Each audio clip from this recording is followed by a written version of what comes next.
ಇವತ್ತು ಬಿಜಾಪುರ ಜಿಲ್ಲೆಯಲ್ಲಿ ಕಬ್ಬು ಬೆಳೆಗಾರರ ಹೋರಾಟಕ್ಕೆ 5ನೇ ದಿನ ನಾವು ನಿರಂತರವಾಗಿ ಹೋರಾಟ ಮಾಡ್ತಾ ಇದ್ದೀವಿ. ನಿನ್ನಿನ ದಿನ ಸನ್ಮಾನ್ಯ ಮುಖ್ಯಮಂತ್ರಿಗಳು ಒಂದು ಘೋಷಣೆ ಮಾಡಿದ್ರು.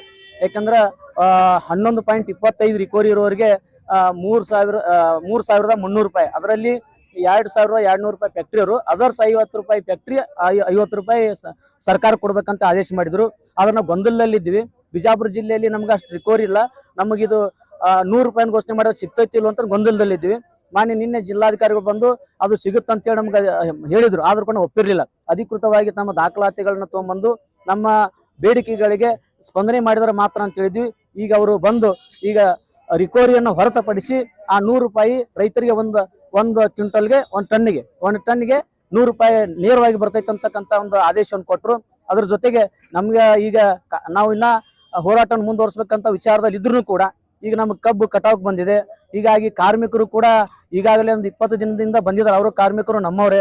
ಹೀಗಾಗಿ ಬಿಜಾಪುರ ಜಿಲ್ಲೆ ಎಲ್ಲ ಕಬ್ಬು ಬೆಳೆಗಾರರು ಹಾಗೂ ಎಲ್ಲ ರೈತ ಮುಖಂಡರು ಸೇರ್ಕೊಂಡು ಇವತ್ತು 100 ರೂಪಾಯಿಯನ್ನು ಹೆಚ್ಚಿಗೆ ಗೌರ್ಮೆಂಟ್ ಕೊಡ್ತೈತಿ. ಅದ್ರ ಜೊತೆಗೆ 10.25 ರಿಕವರಿಗೆ 3,200 ರೂಪಾಯಿ ಕೊಡಬೇಕು. ಅದ್ರ ಹಾಗೆ 11.25ಕ್ಕೆ 3,100 ಕೊಡ್ಬೇಕು. 11.25ಕ್ಕೆ 3,200 ಕೊಡ್ಬೇಕಂತೇಳಿ ಘೋಷಣೆ ಮಾಡಿದ್ದಾರೆ. ನಮ್ಮ ಬಿಜಾಪುರ ಜಿಲ್ಲೆಯಲ್ಲಿ ಅಷ್ಟಿಲ್ಲ, ಅದರಲ್ಲಿ ಕೇವಲ ಒಂದು 4 ಫ್ಯಾಕ್ಟ್ರಿಗಳು ಮಾತ್ರ ಇರ್ಬೋದು. ಇನ್ನು 4 ಫ್ಯಾಕ್ಟ್ರಿಗಳು ಮಧ್ಯಮದಲ್ಲಿದ್ದಾವೆ, ಇನ್ನೆರಡು ಕಡಿಮೆದಲ್ಲಿ ಇರೋದ್ರಿಂದ ಆಯಾ ಭಾಗದ ಒಂದು ರಿಕವರಿ ಆಧಾರದ ಮೇಲೆ ಕಬ್ಬಿನ ದರ ನಿಗದಿ ಮಾಡ್ತೀವಿ ಅಂತ ಹೇಳಿದ್ರು.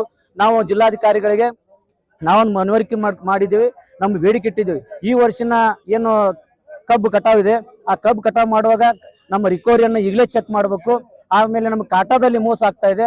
ಆ ಕಾಟಾದಲ್ಲಿ ಮೋಸ ಆಗ್ತಕ್ಕಂಥ ಒಂದು ಏನು ನಮ್ಮ ಜಿಲ್ಲಾಡಳಿತದಿಂದ ಒಬ್ಬ ರೈತ ಮುಖಂಡರನ್ನ ಸೇರಿಸಿಕೊಂಡು ಒಂದು ಸಮಿತಿಯನ್ನು ಮಾಡಿ ಅದನ್ನು ಚೆಕ್ ಮಾಡ್ತಕ್ಕಂಥದ್ದೊಂದು ಹಿಡಿದಿವಿ. ಹಾಗೆ ಬಿಲ್ ಕೂಡ 15 ದಿನಗಳು ಹಾಕ್ಲಿಕ್ಕಂದ್ರೆ ಅದನ್ನ 15% ಬಿಲ್ಲನ್ನು ತಾವು ಹಾಕಿಸ್ಕೊಡ್ಬೇಕು, ತಾವು ಜವಾಬ್ದಾರಿ ಇದ್ರೆ ನಾವು ಹಿಂದೆ ತಕ್ಕೋತೀವಿ ಅಂತಕ್ಕಂಥ ಮಾತನ್ನು ಹೇಳಿದ್ವಿ.